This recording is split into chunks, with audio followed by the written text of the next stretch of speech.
MICA's official podcast.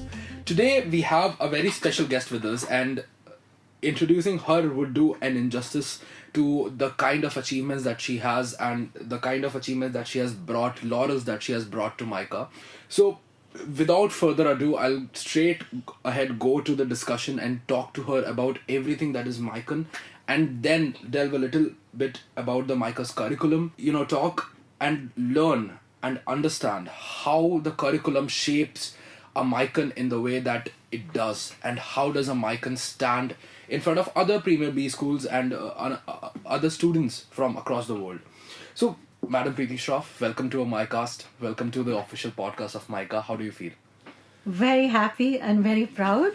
So, today we'll talk about a lot of things about MICA. But first of all, before going into MICA's journey and MICA's curriculum and everything else combined, we would love to know how you have shaped yourself as a MICAn and what is your MICAn journey. So as I said, I'm very, very thrilled and proud to be a MICAn.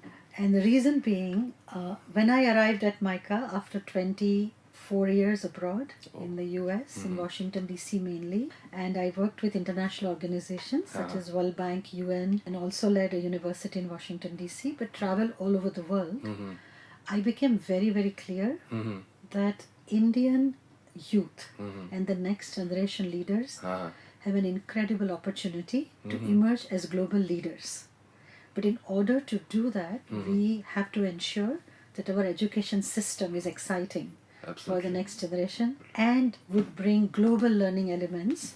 So with that passion, I decided to come to MICA. Wow. And they say about MICA that when you come to MICA, you find yourself. So I am no exception. I came to MICA and I found myself in many ways for a number of reasons. MICAns here come from all over India. So they remind me of the power of diversity in India. They remind me of the power of community in India.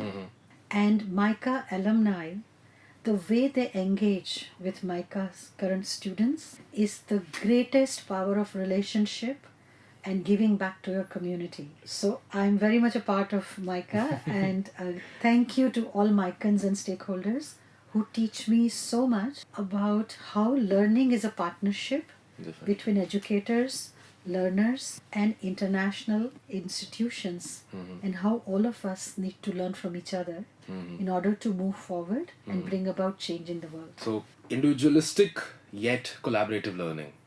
Is that the core of MICA? Very much. So, I'm going to take example of R. Balki, who was our esteemed guest a few days ago at MICA. And he said something that is so MICAn. He said that each one of us is unique and one can never travel someone else's journey. We have to travel our own journey. That means it's very easy to follow somebody else, but you will not be happy doing that. It is very difficult to find your own path. So MICA's curriculum is very challenging because it recognizes the uniqueness of each person and we push each person to find his or herself.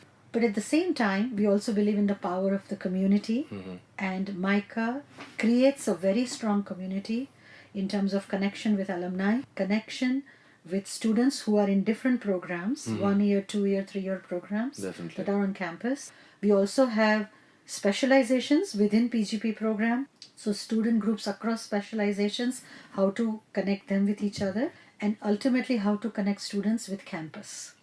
So MICA's curriculum connects the classroom, the campus and the city. And may I explain why the city part is so important?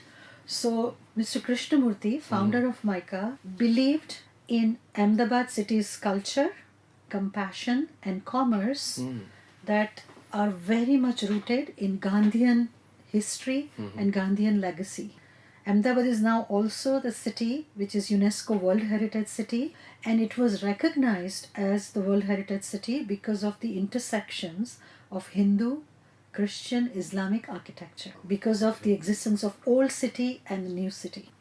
And MICA reflects all of these elements of the city, and we have introduced programs. So one of the new programs we've introduced is Urban Impact Program, where we are connecting students with different companies, community organizations, government institutions in the city, so that students understand what are some of the concrete problems that the city is facing, and how as an entrepreneur and as a manager you can understand the complexity of real life issues faced by the city, and in that sense you become a real citizen and contribute to the city where you are.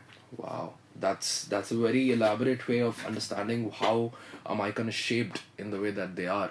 And definitely, talking about the curriculum of MICA, and you mentioned how our curriculum is varied in fields of life where generally these schools don't tend to put their attention towards. For example, the rural immersion program is very unique to MICA. The urban immersion program, which is coming up, which is also very unique in the country. So, talking about the curriculum specifically, MICA's curriculum has always been ahead of the curve. Or rather than, talking about it, MICA's curriculum has been the curve, whereas, other B schools' curriculum has been a straight line. So, talking about the curriculum and how they shape a MICAn, can you elaborate and can you talk about that a little? So see, the curveball means you don't know what's coming. Yeah, exactly. And I think sometimes even students don't realize we design curriculum in such a way that the moment they feel comfortable with something, something really chaotic and challenging absolutely will come their way. And I'll give you examples.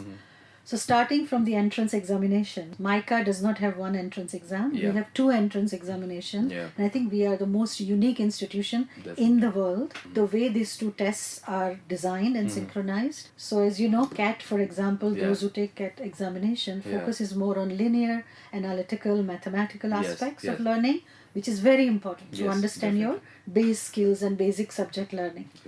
MICAT is designed by MICA and very unique test which looks at then the other side of the brain, which is emotional intelligence, problem solving, cultural intelligence, teamwork intelligence.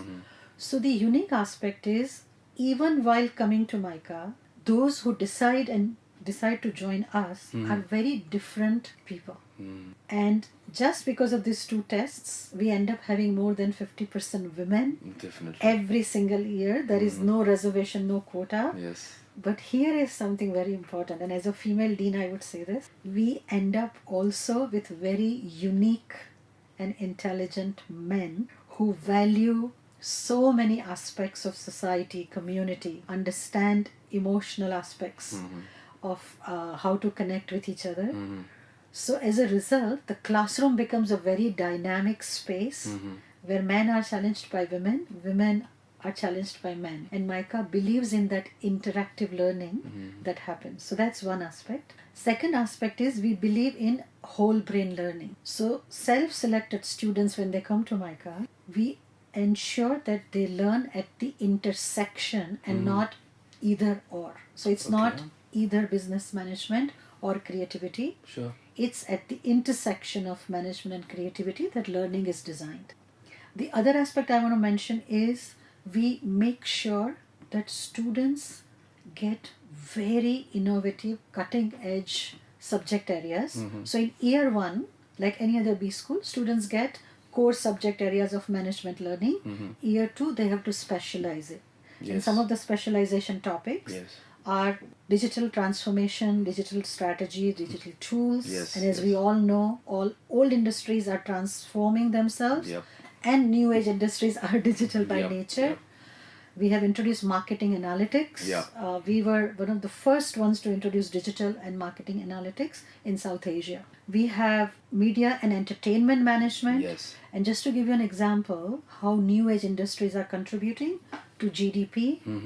In United States alone, digital, creative, culture industries have added $260 billion. So their contribution to GDP now is higher than transport, automobiles, agriculture industries. Wow. So somewhere MICA was already ahead of the curve. So I think we are not even the curve. We are ahead of the curve. Oh, definitely. And that's what good visionaries do, correct? Yes. The other aspect I want to mention is we are increasingly looking at ongoing learning with a flipped classroom model. So experiential learning is what we